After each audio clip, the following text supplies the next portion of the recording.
museums. We all look at art, and things can have names and things can have explanations, and that's fine. But it's really fun to just look at things on your own and figure out what you see in it or what it's speaking to you. It's such a knee-jerk reaction for me now. If I see photos online with people not wearing masks, I get upset. And so looking at this and knowing that it is about social distancing and the pandemic, you know, I'm like, more of these people should have masks. I should have gone on and, you know, stuck little additional collage things over their faces and made it, you know, more of a social commentary. I'm a collage artist, and what I brought today is something that I did early on during lockdown. It's made from the illustrations of old books, which is one of the things that I like to use in my collages. Usually I overlap them in a really dense kind of way, but you know, because of lockdown and social distancing, I tried to fit them together with space. And if you can see it over here, this guy has a mask on and he's thinking about, you know, how do I get this across to everybody what's happening? How do I make sure that they're safe? Like, you know, what's the trajectory? You know, just like day-to-day new reality. I'm calling it In the Shadow of the Valley. I think that the title came to me as I was doing it because it felt like we were in the shadow of a valley, and certainly the allusion to the 23rd Psalm was there.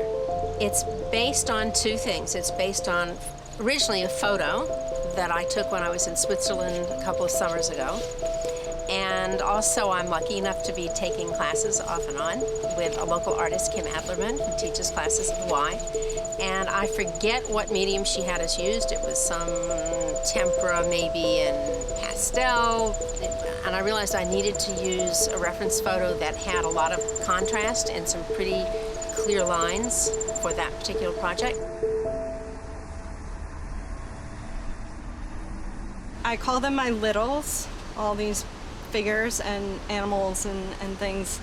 I have tons more than I use ever in one piece.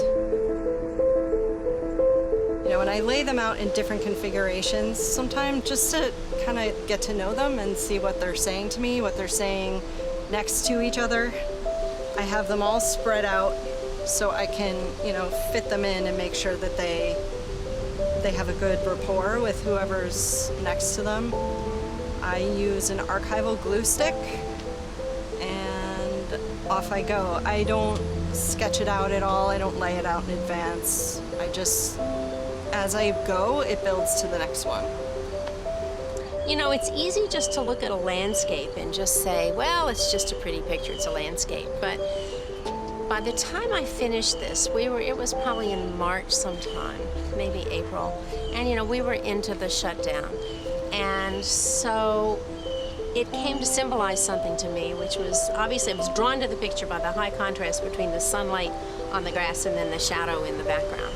But there's this little building back here in the background, which to me at the time represented the ray of hope.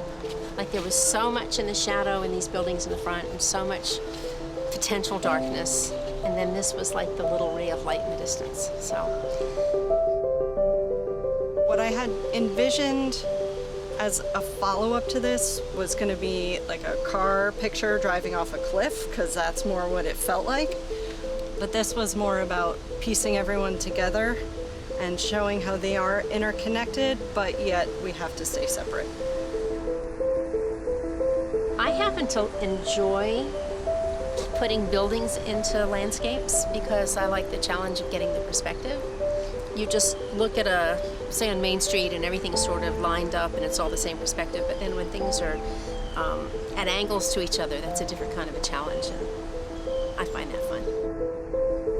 I look at my collage process as mostly improvisatory.